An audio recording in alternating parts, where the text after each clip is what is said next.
Thank you, Peter. Thank you for coming back. I was a bit wondering this morning how I landed yesterday, and will I see many faces this morning? Just want to follow up what Peter said. Congratulations, Andrew. We've not met before, but it's a real privilege when you step on a basketball court and you look to the sideline. It's quite daunting as well, actually. You get a bit of an imposter syndrome when you're in the midst of coaching a session. You look to your left.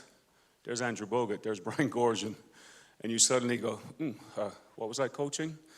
Let me get back on track here. Forget they're over there. It doesn't matter. It does matter. But congratulations. I was told to use this because I kept wandering away from that, and I didn't play by the rules yesterday, so I'll try today.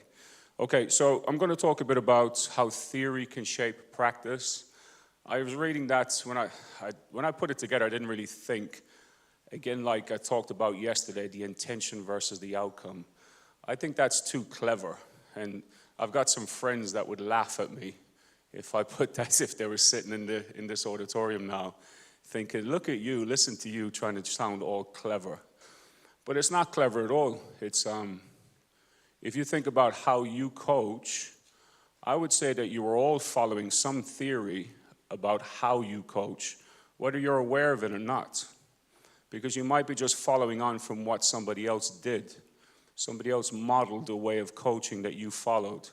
But if you trace how we coach, the coaching method, not the tech-tack, but how you deliver, everyone's following some theory, a way of being, doing something. I'm not going to try to get too clever today. I'm just going to kind of build on some of the stuff I did yesterday on the court and maybe give you a little bit more of a deeper insight into where that emerged from and why I choose to coach that way, not all the time, because one way is not the right way all the time. That's my belief with coaching philosophy. So I'm just going to take a bit of a deeper dive into it this morning. What I didn't do yesterday is explain what we do with movement sports. So my colleague Simon Turner and I, we spend a lot of time supporting coaches around the globe. As I said, we don't work with any coaches in Australia. It's mostly Europe and going west to the States. But everything we do is built off these 4 boxes and these 3 circles. And the 4 boxes is everything we do. So the who and the why are the people. Who we coach, a better understanding of those people. Why we will coach them the way we do, or why do I coach the way I do? What's it attached to? What is it informed by? And then the what and the how, the 2 boxes at the bottom, are effectively the tech-tack. And the how is the coaching methodology. So this morning, I'll spend most of my time talking to you about the green box, the how of the coach delivery. The 3 circles are basically impact circles. So the coach will sit at the center of everything. Because generally, people take the shape of the environment we set. And me as the coach, because of the source of power you are given as a coach, you make decisions, you set the environment, you basically hold the strongest cord. Well, people will take the shape of that environment. So I've got to be very aware. If you follow the circle around where it says coach, and at the bottom it says awareness, if I have a low level of self-awareness, I may be doing a disservice to the people I'm coaching, certainly a disservice to my coaching staff. So I've got to be very clear around my strengths, my weaknesses, and how do I come across to people. It's very hard to do it unless you turn the camera on yourself and record yourself, and then take some time to actually analyze that, and maybe share it with others. What are you seeing? I'm very lucky. I work with a guy who's a very divergent thinker. I work with him for a reason, because I targeted him. He thinks differently to me. The last thing I wanted as an assistant coach is somebody who thinks like me, who sees what I see. It doesn't help me grow. It doesn't help me get better. It actually debilitates my growth. It strengthens my biases, and I effectively become a worse coach. So a young man asked me yesterday or Friday, is Jonte here? Where were we? Where were we a couple of nights ago? Radford. So we did a clinic in Radford High School, and this young man came up to me after the session, and he put his hand out, And he thanked me for the delivery. And then he said, Coach, do you have any advice? And I asked him, how old are you, young man? He said, I'm 16. And he stumped me because I was thinking, my God, 16. I didn't have the confidence, I didn't have the skill set to approach an adult, hold the adult's eye and speak in the way that he spoke to me. But I thought that was an incredible performance by that young man, but he seemed very natural. So I said to him, the best advice I can give you is enjoy this journey of coaching, because it's not easy, it gets very challenging, and you'll enjoy it more if you surround yourself with good people. So there for me, when I'm looking for an assistant coach, I'm looking for a good person, but I'm also looking for somebody that doesn't see the game the way I see it. And I've worked with enough head coaches and been around enough head coaches where they put themselves into a comfort zone and they select people who basically will align to their way of thinking. And if there's any assistant coaches in the room here, I think you've got a very difficult job, because I think head coaches can be very awkward and very difficult and very frustrating. And I get it, because there's different reasons behind it. We won't go down a rabbit hole. I'm going down a rabbit hole, so I'm going to move on. The second impact circle is the players. Care, as you can see, is joined to that. How do we coach them through a place of care? How do we show them we care? And how do we know that they know we care? And then the last one is obviously the community. If what you're doing as a coach is not impacting the community around you, you're probably missing an opportunity to do something incredibly special. So I think I've had a lot of amazing opportunities with the national team and met different people and gone to different countries and so on, so on, so on. My best coaching days were when I was in a school in West London, inner city school, a lot of challenges. It was early on in my coaching career, but I look back on those days and think they were my best days ever as a coach. I didn't know it then, I didn't know what I was doing, but as I look back now, the impact I had in that community was incredible. Why? I opened the gym at 6 in the morning, and I kept it open till 10 p.m. in the evening. Those kids who were being pulled in different directions by society were choosing to be in the gym. And if they weren't in the gym, they were at risk. It was that type of an environment. So how are you impacting the community? Are you aware? Probably not, because we do things. That's what we do. Like I said yesterday, coaches, we do. Stop, step back, just acknowledge the impact you might be having on a wider scale. Okay, I had yesterday I shared something with you. This wasn't intended for today. I need to keep an eye on the time, because I definitely can't run over today because I don't have the permission from the boss. 9:10. So yesterday I shared with you, how do you build an identity for your team? How do you intentionally go about it? And if you don't, how could you? So I talked to you yesterday about a flywheel. And at the start of that flywheel, we said the strengths. So I'm just going to share with you real quickly a way you could do this. So when people ask you, what's the identity of your team? You know, we'll say, we're a fast break team, we're high in the passing lanes, you know, we're very aggressive with our coverages, we utilize the strengths of our athletes and so on, so on. That's great. How did you get to that point? What did you intentionally do that, you know, if you're questioned, you could stand up to the test of the means to how you got there to establish the identity of your team? And remember, it's the team. It's not your job to set the identity. It's not only your job to set the identity of the team.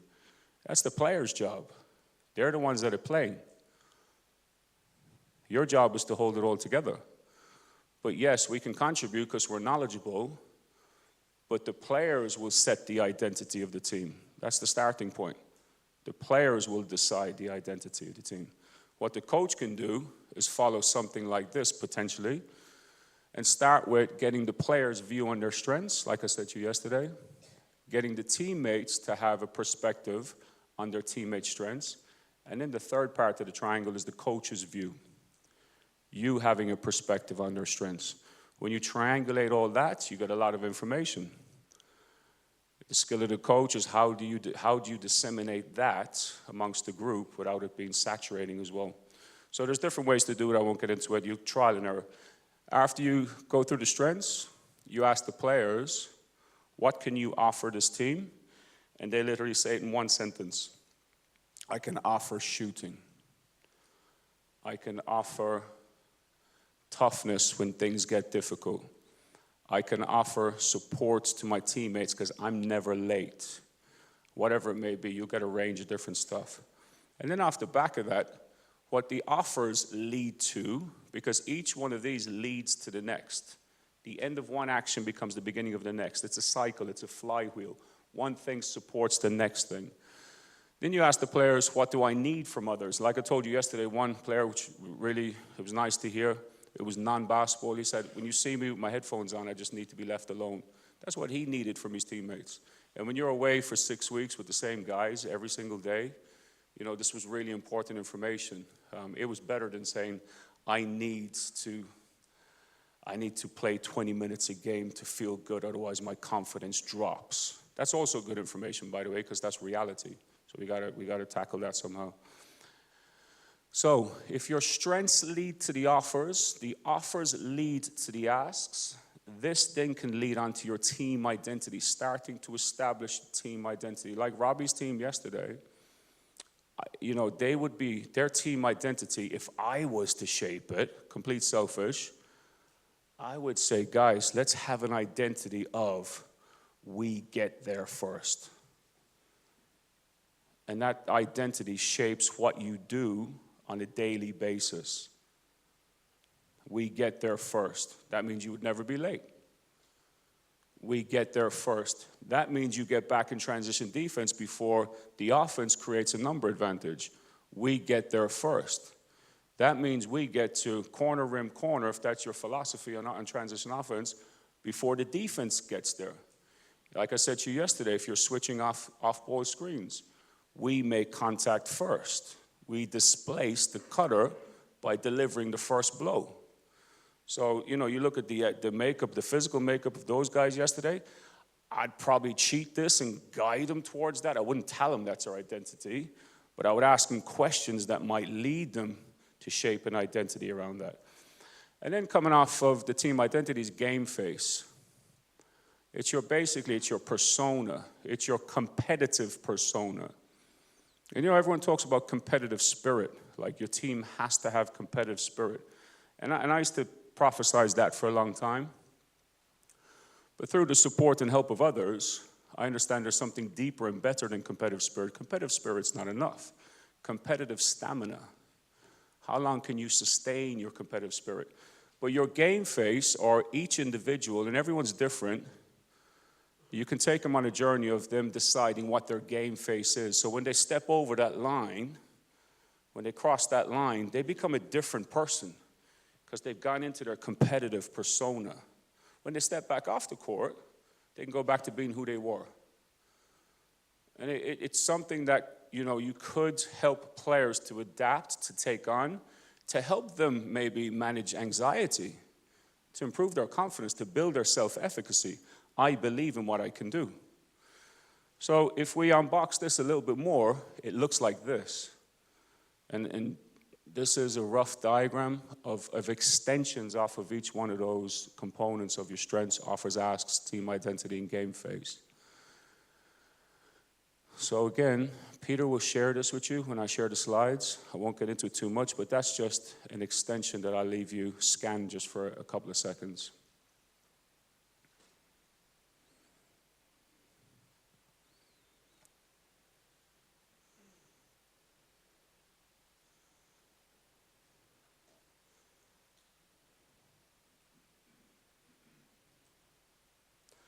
If you don't mind, I'm going to read from my phone. I'm completely going off script here, but let's see how it pans out. A couple of I've been recently put on a program, and the program's called Supporting Coaches in High Performance Sport. It's a 19-month program in the UK. I had no interest in going on it. Not another one is what I thought. Here we go again. Been here before, bought the t-shirt. Excuse me, it wasn't that at all. It's not that at all. It's actually really incredible. I went into a room with 20 other coaches. These are Olympic coaches from all different sports. I am the only basketball coach, And it was really thought-provoking because I'm learning from other sports, number one. I'm the smallest fish in that room in terms of experience. And I learned a lot from different domains, different sports, different perspectives. And all these people are very high quality. But we had a session last week before I came over here. And, I summarized my thoughts when I left there. But these are just some thoughts I'd like to share with you.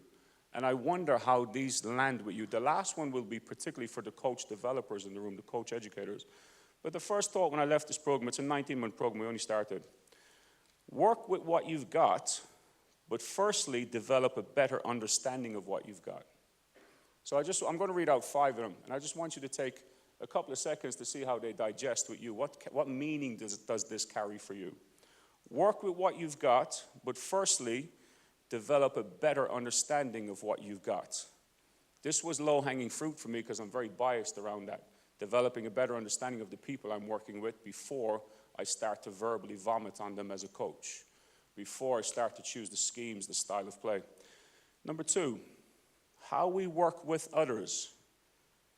Is that how we experience those who work with us? This one took me a while to figure out. Like I said to you yesterday, I wasn't a high flyer in high school, but somehow I've managed to work my way up the academic ladder. But this one's very philosophical. How we work with others, is that how we experience those who work with us? Those of you who are getting support from some sort of coaching mentor, I think that might resonate with you if you let it sink a bit deeper. Here's one about judging others. So you're judging me now, whether I like it or not. You'll be judging the next person that stands up here. You'll be judging the coach that you watch on social media. You'll be judging the coach on the sideline who's lost the last 3 games. But when next time you do that, I'd like you to consider this point I'm about to make. Interpretations and the blind spot of observing your own biography when judging others' coaching.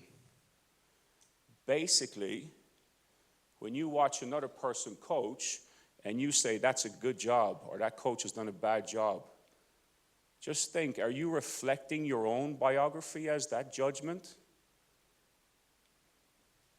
Because we do. Like, how do you define what's good coaching? Well, you're biased as to what you think good coaching is. And you're effectively reflecting your own biography as a coach. So what's the opposite? The term is encounter. If you just encounter, and take the same concept and apply it with a player.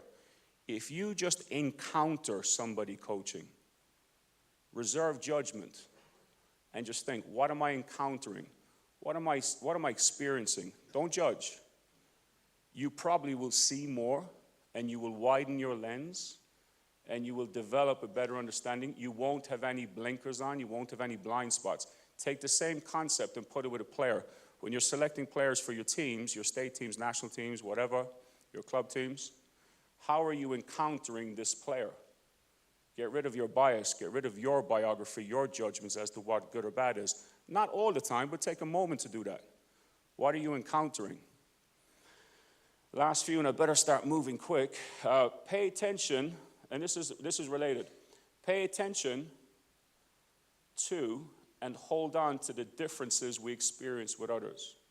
Pay attention to the differences you're experiencing when watching somebody else. Pay attention to and hold on to the differences. Don't push the difference away. Don't push it away just because it's different. Pause, take a breath. Hold on to the differences that you're experiencing. I'll watch one of you coaching, that would be very different to how I coach. The worst thing I could do for my own development and growth is go, well, that's not good. That's not how it's done. That's not the answer. The answer is it's just different. It's just different to how I would do it. And if I let myself sit in that space long enough, I'll probably take away some value even though it's different. So the next time that you encounter that, just hold on to the differences, acknowledge the difference, and let it resonate. Let it sit there for a bit. And then the last thing, I guess I'm going to put this one on Peter, but I'm not going to ask him to answer it. Maybe later over a coffee or any other coach developers in the room. What gets developed in coach development? What gets developed in coach development? And my response to that, my thoughts go to, we're moving very fast. There's so much knowledge and information to take on over these 2 days alone, never mind every day. You go on social media, it'll put you into a spin cycle. But what gets developed in coach development? Maybe it's slowing down. Maybe it's doing less. Okay, we'll keep moving. So there were the prompts. If you feel free to take a picture, or I'll leave them there for 10 seconds and then we'll move on. But that's exactly what I just read out from my phone just now. Unscripted, but hopefully it's had some value.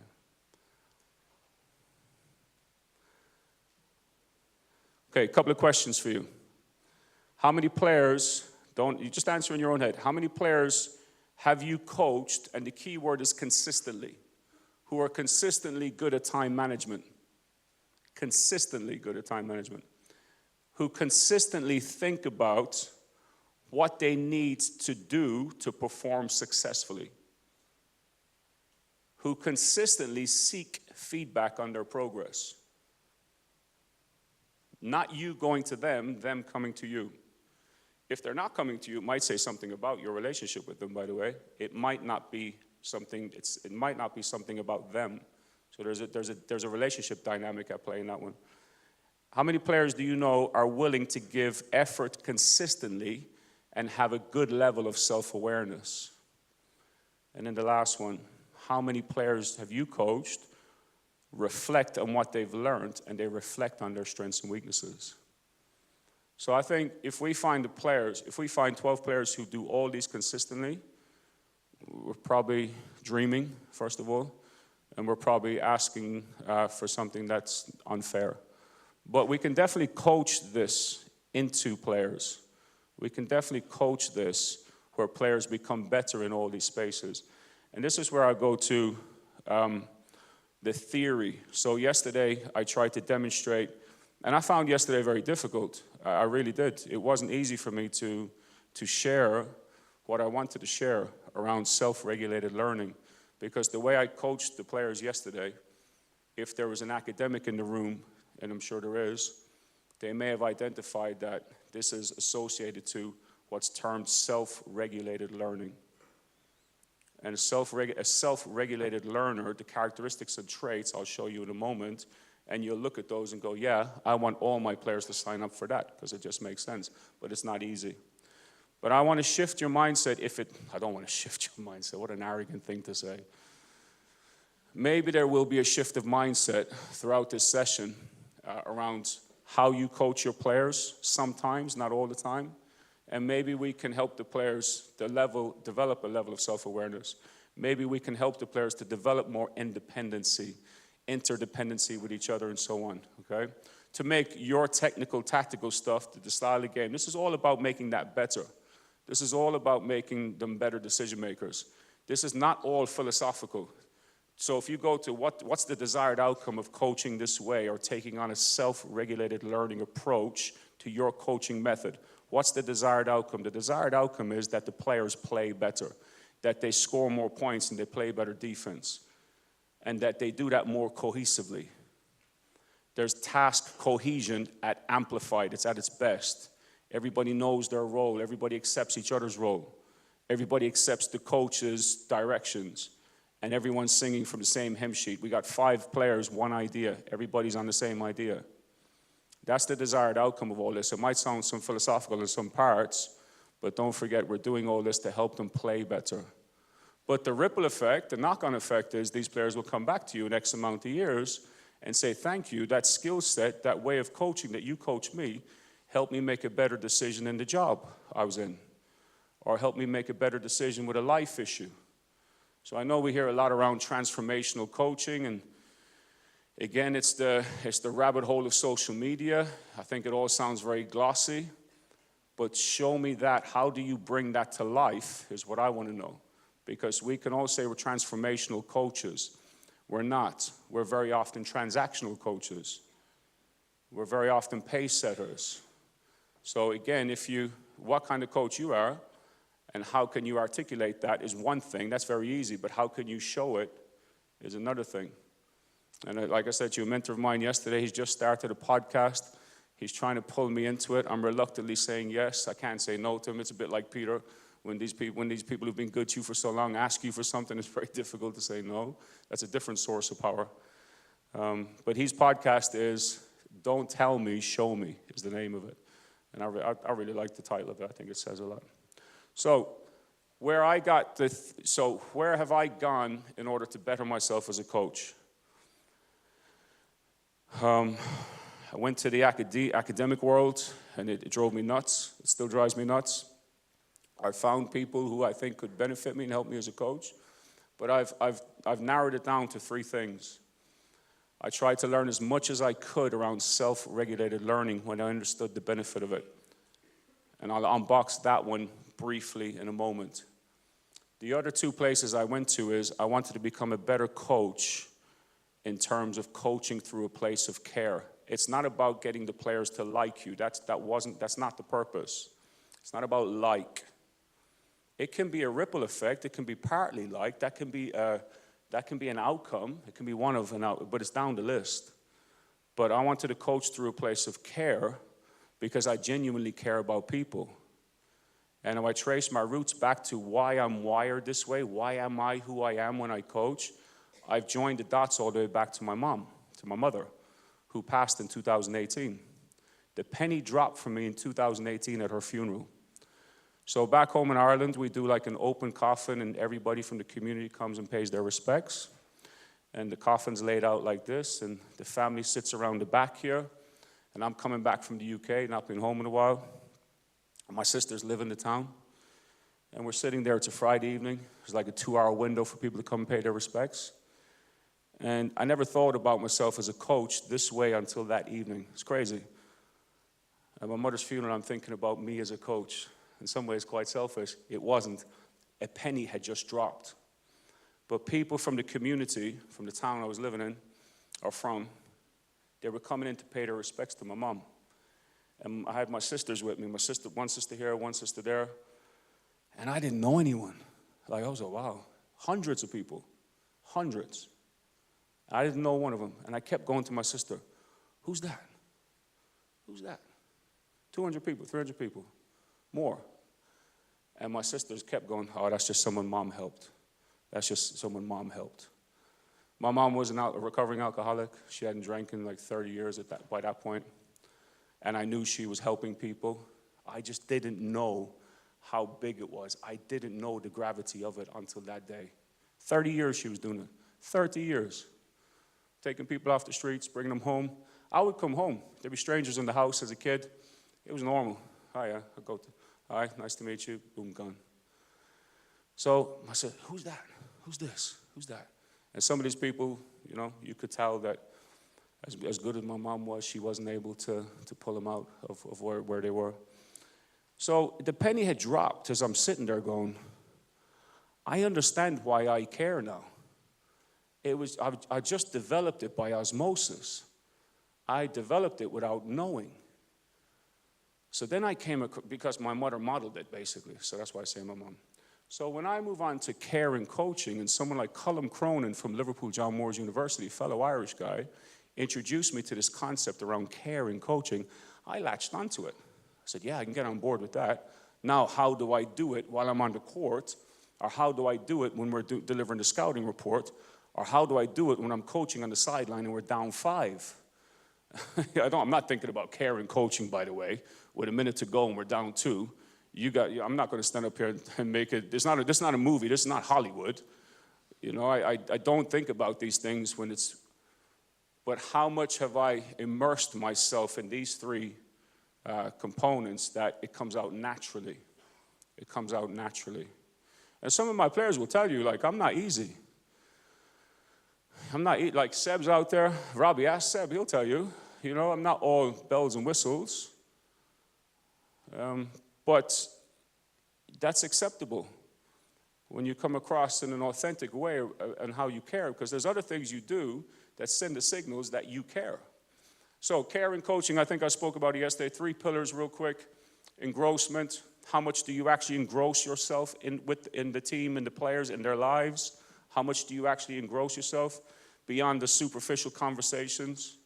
If you know that they come from an environment where they don't get fed well, do you bring food because you have the privilege to buy more food than they do? I did that in London for a number of years. You know what the outcome is? They now feed me, except we go to more expensive restaurants than the supermarket food I used to bring them. And then the second thing is motivational displacement, which we talked about yesterday, displacing your motivations for theirs, meeting their needs, meeting their motivations. And then the last one is reciprocal. It's got to be reciprocal. You can't force on somebody. Stephen Rolnick, MI, motivational interviewing. Stephen Rolnick's a clinical psychologist. Look him up. Stephen Rolnick, motivational interviewing.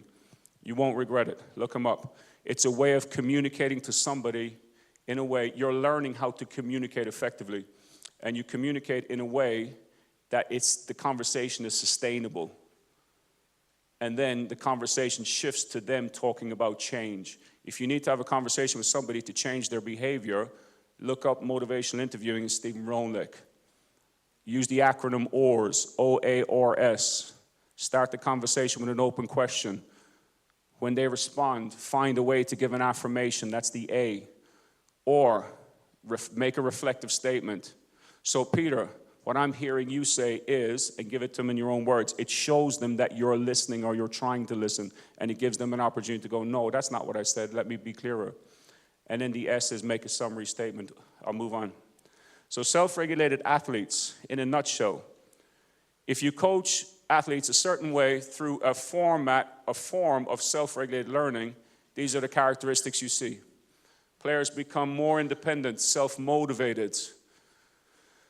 Players develop initiative, perseverance, a bit more resiliency, and they learn to plan, monitor, adapt, and evaluate what they do. They set their own goals. Some of you sitting in here as kids, we would go out there and we would shoot and we would go home and record it and stuff. That's a loose way of doing it. So self-regulated athletes, in a nutshell, become these independent, self-sufficient, motivated, self-motivated young people or people on a journey to being their best version of themselves, pursuing excellence, doing the best they can with what they have. I went through this cycle yesterday. I won't stay on it too long.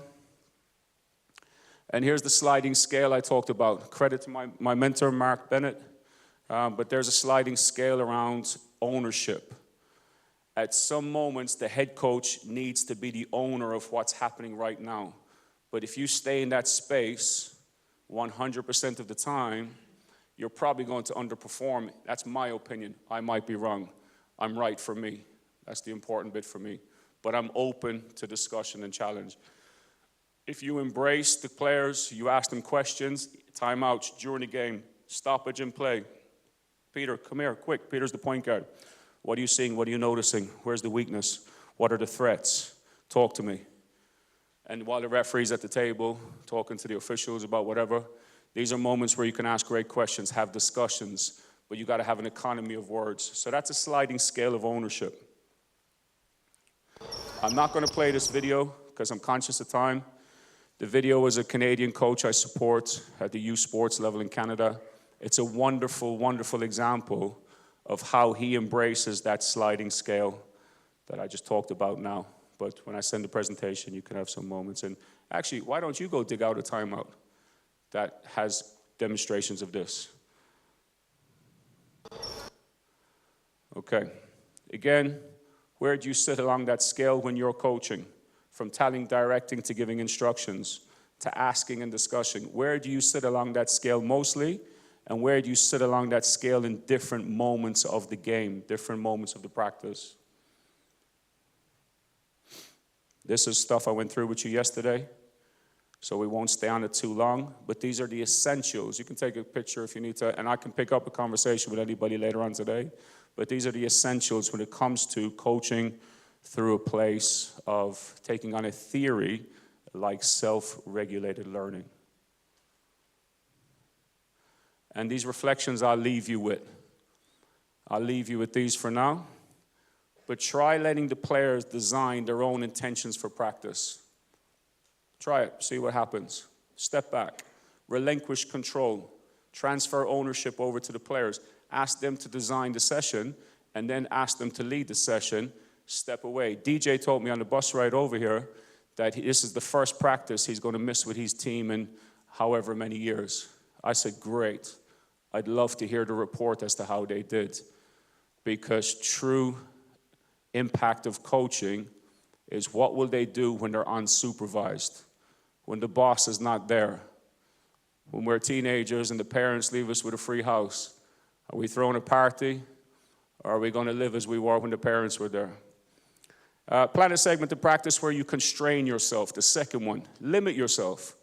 Like we talk about constraining players with the CLA and all that stuff that's really popular right now, or becoming more so, which is a good thing, but just understand what it actually is and when it's useful would be my advice. But plan a practice where you constrain yourself. Flip the lens. Stop scouting players. Stop watching players through video. Watch yourself. Same concept with this. Put constraints on yourself as a coach in your practice sessions, and let's see what the outcome there is. And then you can just read the rest yourself. I'll save time. I'm conscious I've run out of time. Peter, can I have 30 seconds? Last night, where were we, Peter? The Duxton. And there was a lot of you there last night. And as I woke up this morning, I went for a walk outside. I'm getting on Australian time, even though I feel worse for sleeping last night. I should have just kept it rolling. I feel absolutely worse than I ever have felt this whole 4 days. But as I went for a walk this morning, trying to wake up and get the sleep out of my eyes, I was thinking about last night. And I had some wonderful conversations, like amazing conversations. And if I'm being honest, I was absolutely drained. I was really tired last night. But I left there in a really ironic way, energized. And, you know, I spoke a lot here this morning very quickly in these 40 minutes, and I spoke a lot yesterday, too much, in fact. And you probably forget a lot of that. I would if I was in your shoes. But as the saying goes, you never forget how people make you feel. And last night I was made to feel very special because I felt cared for last night, and that was you. And you've left me with an impression of Australia and Australian basketball and Australian coaches that's very deep and very impactful. So I just want to say, for those who made the effort to have a conversation with me, there was a lot of other smarter people in the room. Liam Flynn was in the room, by the way. Well, he was hiding. He went downstairs. You could have found him. I could have told you where he was. But I do appreciate the reception and the kindness that was given to me last night, so thank you for that.